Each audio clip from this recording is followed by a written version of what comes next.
नमस्कार, मैं सतीश कुमार विशेष गुरुकुल रोहतक से।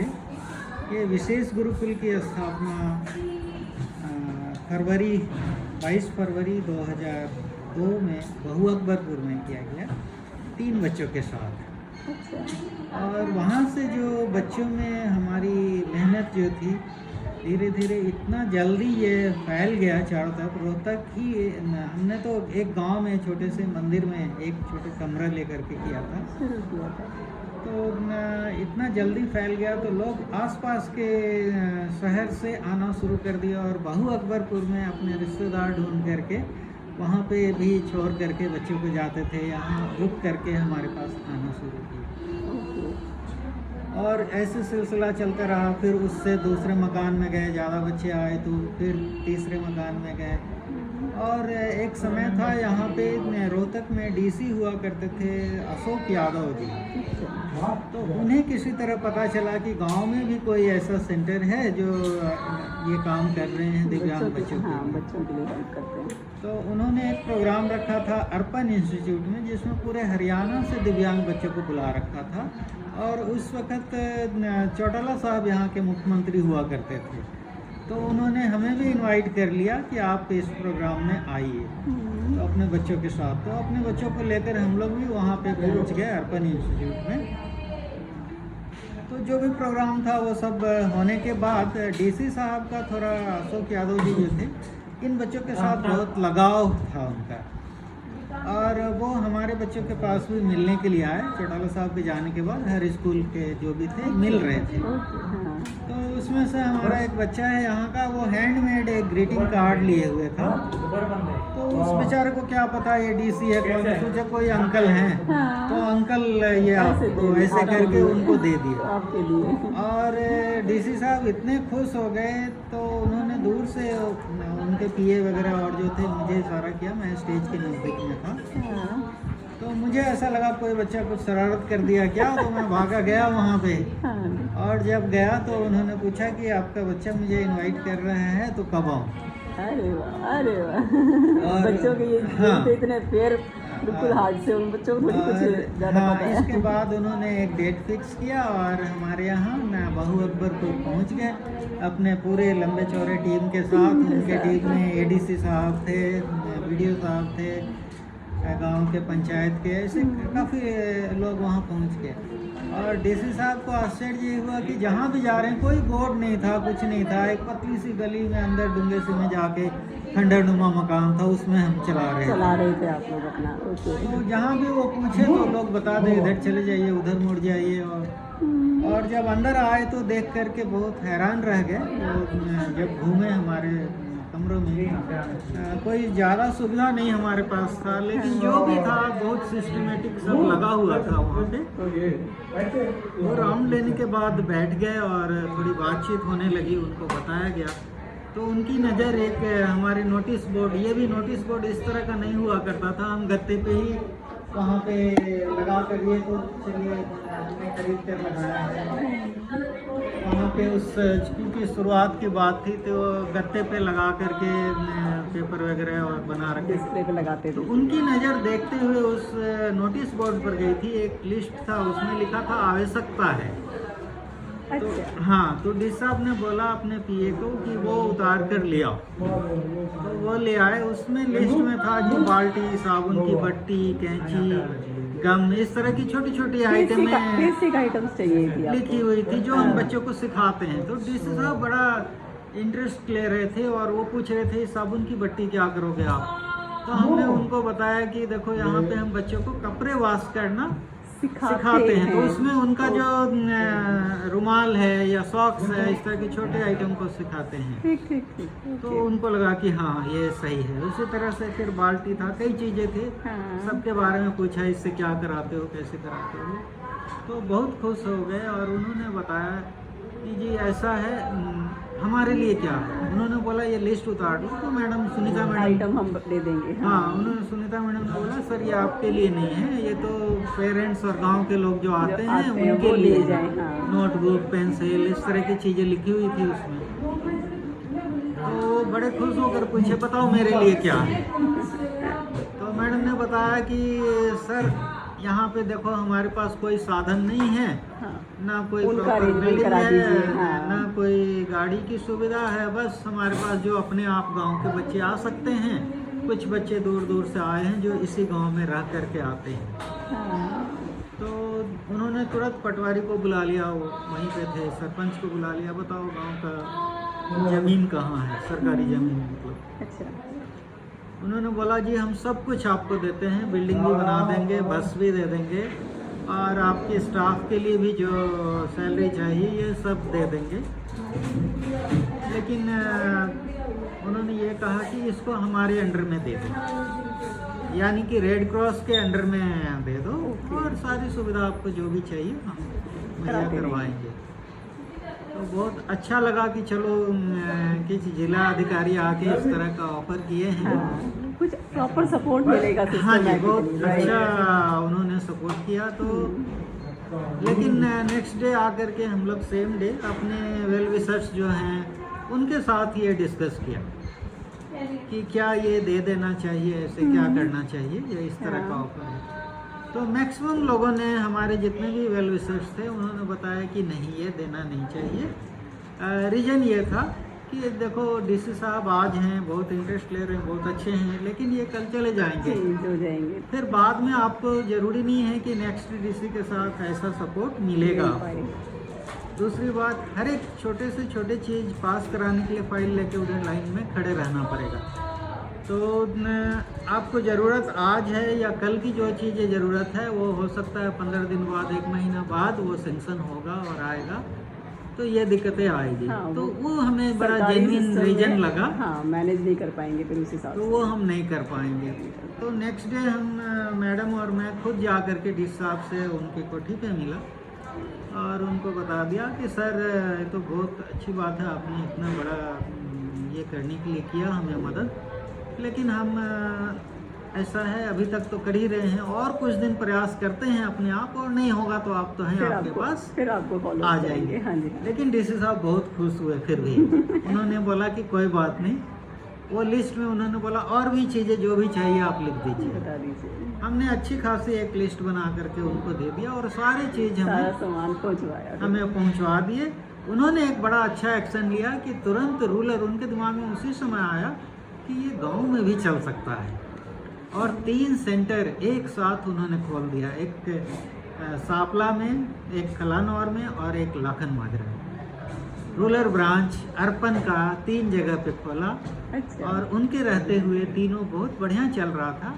लेकिन उनके जाने के बाद वही हुआ जो हमारे वेलविशर्स बोल रहे थे, पहले धीरे बता धीरे दिया। तीनों के तीनों सेंटर बंद हो गया। और ये सेंटर आज भी आप देख रहे हैं चल रहा है। यहाँ की कुछ अचीवमेंट मैं 1 मिनट में बता दूँ आपको। बिल्कुल, हमारे यहाँ से बच्चे इंटरनेशनल गेम, छोटी सी सेंटर है लेकिन यहाँ से खेलने के लिए जाते हैं। जैसे पैरा ओलंपिक होता है वैसे हाँ। हमारे बच्चों के लिए स्पेशल ओलंपिक होता है, जो मेंटली चैलेंज बच्चे हैं, स्पेशल ओलंपिक होता है। 2015 में 15 से शुरुआत हुई। 2015 में हमारे बच्चे, एक बच्चा सोनू है जो ऑस्ट्रेलिया गया था और सुनीता मैडम भी साथ में गई थी।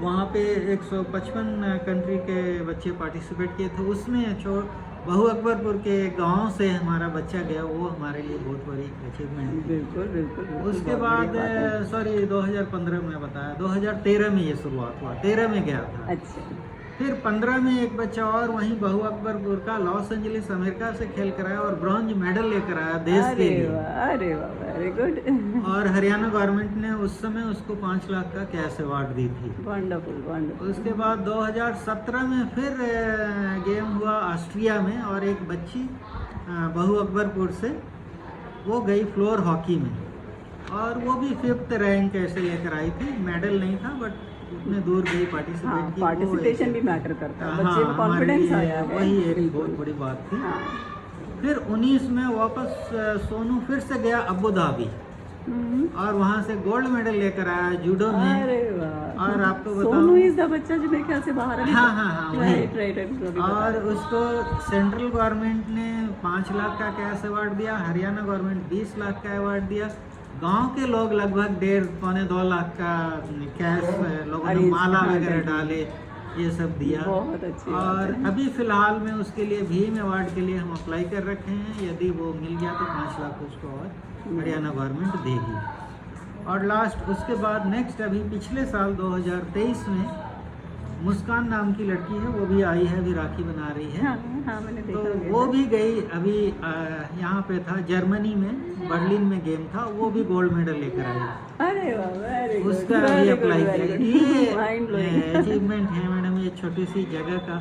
ये तो चलिए स्पोर्ट्स में है, लेकिन इसके साथ साथ और भी हमारे यहाँ जो बच्चे अभी एक पेरेंट्स आए हैं कि टिकता ही नहीं है जी, उस तरह के कई बच्चे आए हुए हैं। हाँ, और बहुत अच्छा प्रोग्रेस है।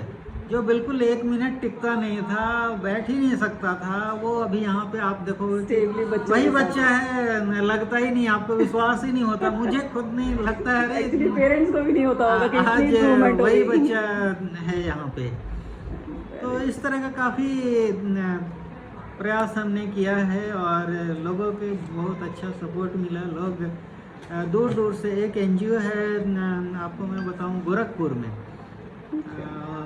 उसका नाम है पूर्वांचल विकास समिति कुछ करके, क्रिश्चियन मिशनरी का है। ओके, हाँ। उनके एक बार डायरेक्टर आए हुए थे यहाँ पे देखने के लिए, और देखकर इतने प्रभावित हुए। उनके यहाँ भी डिसेबिलिटी पे काम चल रहा था, तो वो अपने यहाँ वापस गए और वहाँ से 2 स्टाफ को भेजे कि आप वहाँ 10 दिन रुकना उनके साथ, और उनका डेली रूटीन कैसे है हाँ। वही फॉलो करना, उनके साथ जाना आना और सब कुछ सीख करके आना। तो वो लोग आए हमारे पास, 2 वहाँ से स्टाफ, अरे वाह, very good। 10 दिन रुके रोहतक में, हमारे साथ ही जाते थे आते थे। और आपका काम करने का तरीका हाँ, वो तरीका। सीखना चाह रहे थे, और वहाँ ताकि पे वो जा करके यूज किया उन्होंने, सेम उन्होंने वही काम किया। हाँ। और इसके साथ और एक मैं बताऊं, ऑस्ट्रेलिया में एक एजुकेशन ग्रुप है, ग्रुप ऑफ इंस्टीट्यूशन है, जैसे अपने यहाँ वेस्ट कॉलेज या जाट संस्थान है, उस तरह के वहाँ पे एडमंड राइस करके एक एजुकेशन सोसाइटी है, ओके। जो पूरे ऑस्ट्रेलिया में कई जगह पे उनके इंस्टीट्यूशंस हैं। तो वहाँ से बहुत सारे स्टूडेंट्स और कुछ टीचर्स हमारे यहाँ आए विजिट के लिए। अच्छा। तो वो उसमें करीब 18-20 का बैच होता है उनका, हाँ। जिसमें 4 टीचर होते हैं, उनके कुछ स्टूडेंट्स के बाकी साथ। स्टूडेंट्स होते हैं। तो वो लोग भी हमारे पास ही जब इंडिया आते थे, तो उनका 1 साल में 2 बार ट्रिप आता था। वो एक हर गवर्नमेंट का कंट्री का एक प्रोग्राम होता है कल्चरल एक्सचेंज करके, अच्छा। तो हमारे इंडिया गवर्नमेंट का भी है, यहाँ से भी लोग जाते हैं। तो उसी तरह से उसी प्रोग्राम के तहत वो आया करते थे, और हमारे बहू अकबरपुर सेंटर में हमेशा हर बार आते थे विजिट करने के लिए, और उनको वो बहुत अच्छा लगा। लेकिन एक बार हमारी दिक्कत ये थी कि उस सेंटर को हम बंद करने जा रहे थे। बंद मतलब दूसरी जगह शिफ्ट करने जा कर रहे रहे थे, थे, ओके। क्योंकि बहू अकबरपुर चलाते हुए काफ़ी टाइम हो गया था। तो हमें लग रहा था कि दूसरे गांव के बच्चों को हम सेवा नहीं दे पा रहे हैं, तो चलो नेक्स्ट विलेज मदीना ले जाते हैं, तो वहाँ के आसपास के और भी गांव को कवर कर पाएंगे। तो वो लोग बहुत दुखी हो गए जब हमने बोला इसको सेंटर शिफ्ट बंद करने कर जा रहे रहे हैं, हैं। ओके। उनकी जो टीचर थी उन्होंने बोला कि ऐसा क्यों कर रहे हैं, तो हमने बताया ये रीज़न है। तो होता क्या है कि उन्होंने बोला कि नहीं, आप थोड़ा इसको रुकिए, हम लोग कुछ सोचते हैं, कुछ करते हैं। और ये ऑस्ट्रेलिया जाने के बाद अपने जो भी उनकी होगी कमेटी, उसमें बात किया। उन्होंने एक बस खरीद के और 3 साल का मेंटेनेंस के लिए पैसे हमें भेजे। वेरी गुड, अरे वाह, ये सपोर्ट तो हमने कहा सेंटर यही वो रखिए। 3 साल के उनके पैसे से हमने 6 साल चलाया अरे उस बस को, और बच्चे आसपास से जो मेरा सब, पर्पस हाँ, था वो सॉल्व हो गया। हल हो सेंटर गया। यही रखिए। यहाँ पे हमारे पास 20-25 बच्चे हुआ करते थे, 70 बच्चे हो गए वहाँ। Very good, very good. और एक वहाँ पे बिल्डिंग भी बनाई बहू अकबरपुर में, हाँ, बहुत अच्छा, हर एक बच्चों को ध्यान में रखते हुए हमने बनाया। लेकिन ये कोरोना काल के दौरान हुआ क्या कि एक चेतनालय नाम की संस्था थी जो इसे टेक ओवर कर लिया था अच्छा। हमारे इंस्टीट्यूशन को, उन्होंने उसको छोड़ दिया। तो जो भी फंड नहीं है और इस वजह से करके, तो अब हम लोग एक्चुअली ये शुरुआत हुई थी मैडम सुनीता ने किया था, तो ये बहुत दुखी थी बेचारी कि ये इतने सालों तक बच्चों को हमने इनके साथ काम किया, तो ये कैसे छोड़ दें। बाकी चलो लोग चले जाएंगे इधर उधर, लेकिन ये बच्चे आखिर कहाँ जाएंगे। बिल्कुल तो बहुत विचार करने के बाद और फिर से एक हिम्मत मारा और बिल्कुल जीरो से 2021 की बात है ये, बंद होने के बाद मतलब वो 1 महीना हुआ बंद हो करके, जनवरी में बंद किया था, फरवरी में फिर इसने शुरू किया। मेरी हिम्मत सच पूछे तो नहीं थी, लेकिन सुनीता मैडम ने हिम्मत मारा और एक चौपाल वहीं पास में लिया, उस चौपाल में शुरुआत किया और कुछ भी नहीं, जो भी सामान थे, जितने डोनेशन की चीज़ें मिले थे, सब कुछ वहीं पे छोड़ कर हम लोग आ गए, बिल्कुल जीरो से। तो ना कुछ भी नहीं था, अब कैसे करेंगे कुछ समझ में नहीं आ रहा था। लेकिन एक टेबल और चेयर और 1-2 दरी, कुछ चीज़ें, थोड़ी सी सामान हमने अपने खर्चे पे खरीद करके और शुरुआत कर दिया। लेकिन शायद हम नेक नियत से करते हैं, ऐसे हमारा विश्वास है कि ये लोग फिर से जुड़ गए। हमें खुद नहीं समझ में आ रहा है कैसे जुड़ गए लोग, इतने लोग जुड़ गए। यहाँ पे डॉक्टर सुखीजा जी हैं, बड़े फेमस हैं, तो उन्होंने बहुत लोगों को जोड़ लिया और वापस हर चीज़ क्या चाहिए, वहाँ पे हम खाना भी देते थे, फिर से हमने सेम एज इट इज चलना शुरू हो गया। लोग आकर राशन दे दिए, कोई बर्तन दे दिए, कोई पंखे दे दिए, कोई दरी दे दिए, इस तरह से हर एक चीज़ जुड़ गया। बैठने आज जो भी चीज़ें देख रही हैं लोगों के ने दिया है, हमने उसको नहीं खरीदा है। अंदर आप घूम करके देखी होंगी, जो भी चीज़ें हैं, इवन नोटिस बोर्ड है, कुछ भी चीज़ है, लोगों के द्वारा ये दिया गया और फिर से वापस उसी तरह से चलने लग गया, बल्कि पहले से भी और अच्छा चल रहा है। अभी आपके यहाँ कितने स्टूडेंट्स हैं? आज के दिन हमारे पास बोलेंगे तो मात्र 30 हैं, क्योंकि जो 70 थे वो आसपास के गांव से हमारे थे। अभी भी हम ला रहे हैं।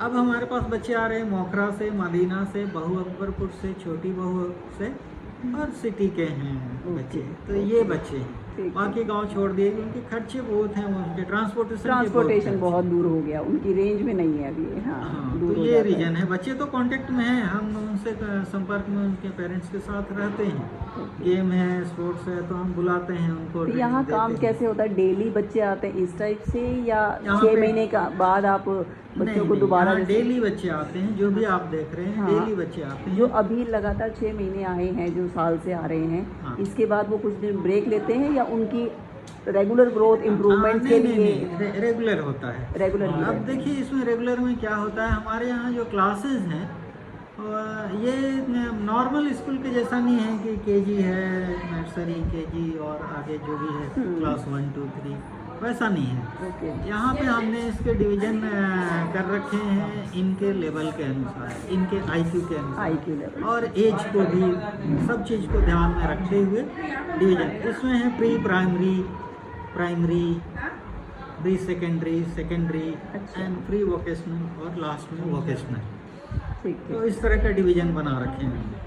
इसमें एक क्लास से दूसरे क्लास में जाने के लिए 1 साल के बजाय 2 वर्ष भी लग जाता है। इनको आप असेस कैसे करते हैं कि अब जैसे जो ग्रोन बच्चा आया है जिस एज ग्रुप का, कि इसको अभी प्री नर्सरी में करना है, या इसको असेसमेंट आप ऑब्जर्व करके करते हैं? हाँ जी। ओके, आपकी ऑब्जर्वेशन ऑब्जर्व करते हैं, उसका IQ देखते हैं और खुद असेसमेंट हम करते हैं। अच्छा, मुझे हमारी असेसमेंट हम नहीं, मतलब मेडिकल रिपोर्ट्स के अकॉर्डिंग नहीं है, आप बच्चे की डायरेक्ट असेसमेंट है। मेडिकल रिपोर्ट को हम देख लेते हैं, लेकिन हम अपना असेसमेंट रखते हैं कि इसको कहाँ से दोबारा, कहाँ पे किस लायक है, तो वहाँ पे हम इसको शुरू कराएंगे, उस क्लास से शुरुआत करते हैं। तो वोकेशनल वाले बच्चे आप देखेंगे, ये वोकेशनल वाला बच्चा है। यस, ये तो बहुत ही अच्छा हो गया है। अभी सारा कंप्यूटर का काम, टाइपिंग सब करता है। और उसी तरह से और भी सोनू है, मुस्कान है, ये लोग वोकेशनल के बच्चे हैं। आप पीछे देखेंगे तो वोकेशनल में एक तो अभी राखी का सीजन है, राखी चल रहा है, तो सिर्फ राखी नहीं है, यहाँ पे अलग अलग बहुत सारे आइटम हैं। एक बार सुनीता ला कर कुछ दिखाओ इनको। फैब्रिक पेंट हम चादर ला करके देते हैं इनको, प्लेन चादर, उसमें बच्चे आप देखेंगे बहुत अच्छे पेंट कर रखे हैं। लाना जरा उधर से ला कर दिखाना। और ये रिंग्स हैं, मोती माला है, बल्कि हमारी 2-3 लड़कियां तो इतनी ट्रेंड हो गई हैं कि आपके जो भी ड्रेस पहन कर आई हैं आपको कलर मैच करके 1 घंटे में बनाकर वो दे देगी। अरे वाह, ये अरे रिंग, वाह। मोती माला, जो भी चीज़ें हैं वो बनाकर आपको दे देगी। तो वैसे भी ट्रेंड हो गई हैं। ठीक ठीक ठीक। और अभी पिछले साल रोटरी क्लब बोल रहे हैं, इनरव्हील क्लब हमें बहुत मदद की है। वो रेगुलर विजिट करती हैं, बल्कि कल भी आई हुई थी इनरव्हील क्लब से कुछ लोग। हाँ हाँ। उन्होंने एक हवाई चप्पल बनाने का